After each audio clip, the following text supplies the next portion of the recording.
आपण बहुत बहुत स्वागत करुच्छे आपण YouTube channel Odia time saver. तो आज आम डिस्कसन करवा एसएससी सीएचएसएल तरफ गोटे नुआ वैकेंसी रही जोटा कि क्लर्क पाई। ठीक अच्छे तो ये आपण मैंने निश्चित भाव में आप्लाय करेंगे जो मैंने +2 पास करमी आप्लाय करेंगे से विषय पूरा डिस्कसन करवा। तेणु चलतु डेरी करवानी स्टार्ट करनवा ये भिडटी को। तो मु सीएचएसएल एसएससी जो वेबसाइट होम पेज रे रही तो आपण मानू डायरेक्ट मु पीडीएफ देखै दूँ। जदि आपण मैंने पीडीएफ डाउनलोड करा चाहते डिस्क्रिप्शन ले आपन को टेलीग्राम चैनल लिंक मिल जाऊँगी। टेलीग्राम चैनल जॉइन होतु से आपको पीडीएफ देदेवी।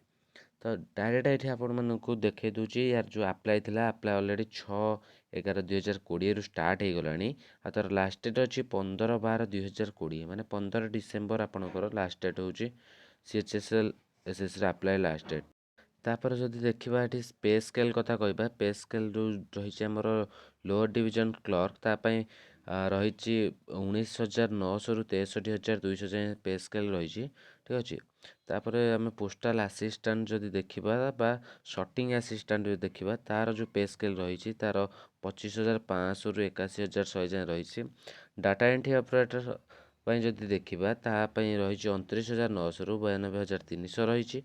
ठीक अच्छे आउ data entry operator grade A जदि देखा तार टी अधिक दरमा रही जोटा कि आमर 25,500 रु 81,100 जाए तार रही। ठीक अच्छे आउ वैकेंसी जो थिला वैकेंसी डिक्लेयर होनी तो डिक्लेयर हो जमी प्रति वर्ष मुझे वैकेंसी कहीदे आप 2500 रु 3,000 जाए वैकेंसी रुए। ठीक अच्छे ए वर्ष से टाइप किसी वैकेंसी आसो वैकेंसी डिक्लेयर हो तो आपण मैंने निश्चित भाव में आप्लाय स्टार्ट कर आउ तार आप्लाय केमती करेंगे मुझे निश्चित भाव में कहबी। आ रिजर्वेशन रही एससी एसटी ओबीसी आउ आम एक्स सर्विस मैन जमी रुए तार रिजर्वेशन रही। ठीक अच्छे तापर तार पीडब्ल्यूडी कैंडिडेट सेमती किसी फैसिलिटी रही। जदि आम देखा आमर एजुकेशन क्वालिफिकेशन कथा चलतु देखी नवा कौन कौन सब रही। एठी प्रथम तो एज लिमिट मुझे कहीदेवी एज लिमिट आपण मानकर रही 18 रु 27 वर्ष। ठीक अच्छे एससी एसटी 5 वर्ष ओबीसी 3 वर्ष पीडब्ल्यू माने 10 वर्ष। ठीक अच्छे एमती पीडब्ल्यूडी ओबीसी 13 वर्ष पीडब्ल्यूडी एससी एसटी 15 वर्ष एमती आप एज रिलैक्सेशन रही।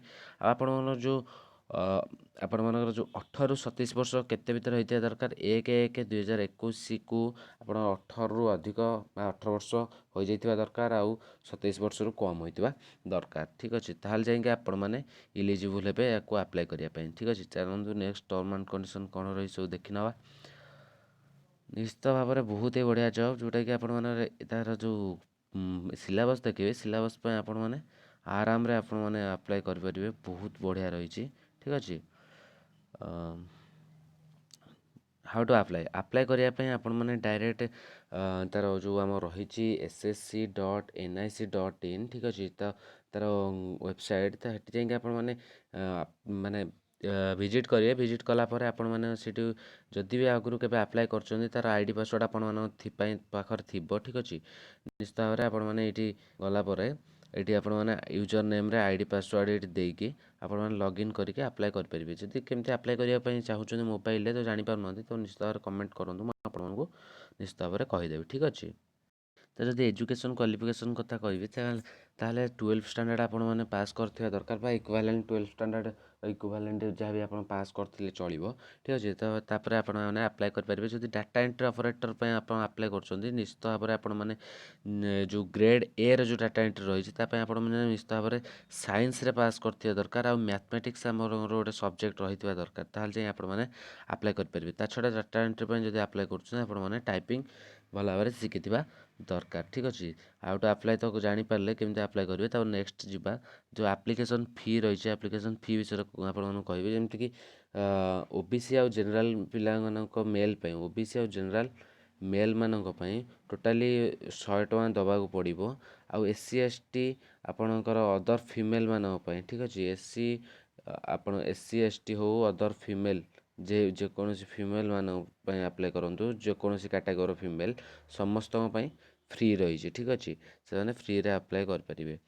चलतु देखा एग्जाम सेंटर कोड रही ओडार एग्जाम सेंटर रही आप कटक रही ଢେଙ୍କାନାଳରେ ରହିଛି, ଭୁବନେଶ୍ୱରରେ ରହିଛି, ଠିକ୍ ଅଛି, ରାଉରକେଲାରେ ରହିଛି, ସମ୍ବଲପୁରରେ ମଧ୍ୟ ରହିଛି। ଏଇଠି ଆପଣମାନେ ଭଲ ଭାବରେ ଦେଖିପାରିବେ, ଠିକ୍ ଅଛି।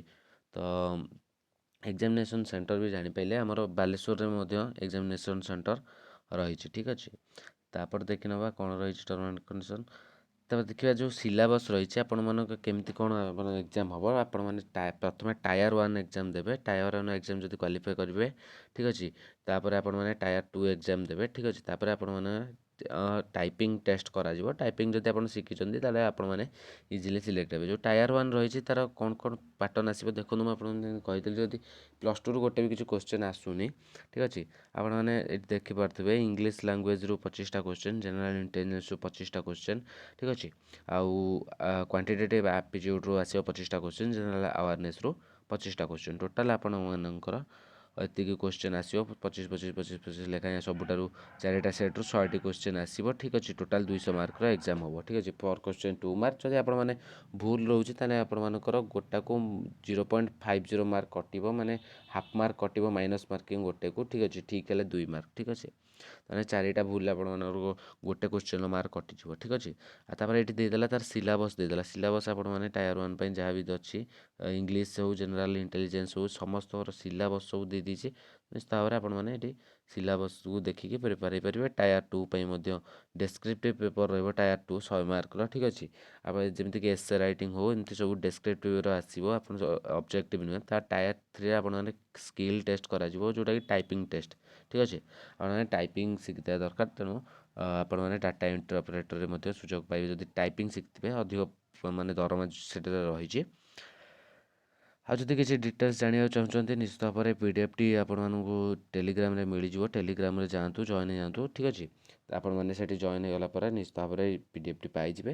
ତ ଆଉ କିଛି ପ୍ରୋବ୍ଲେମ୍ ହେବନି, ଯାଇକି ଆପଣମାନେ ନିଶ୍ଚିତ ଭାବରେ ନିଜେ ନିଜେ ଆପ୍ଲାଏ କରିପାରିବେ। ଯଦି ଆପ୍ଲାଏ କରିବାର ପ୍ରୋବ୍ଲେମ୍ ହେଉଛି ମୋତେ କୁହନ୍ତୁ, ମୁଁ ନିଶ୍ଚିତ ଭାବରେ ଆପଣମାନଙ୍କ ପାଇଁ ଭିଡ଼ିଓ କରିଦେବି। ତ ଆଜି ପାଇଁ ଏତିକି ସାଙ୍ଗମାନେ ରହୁଛି, ପୁଣି ଦେଖା ହେବ। ବହୁତ ଇଜି ରହିଛି ଏକ୍ଜାମ୍, ଆପଣମାନେ ଦିଅନ୍ତୁ, ବଢ଼ିଆ ସେ ଆପଣମାନେ କ୍ୱାଲିଫାଏ ହେବ। ତ ଆଜି ପାଇଁ ଏତିକି ରହୁଛି, ଧନ୍ୟବାଦ।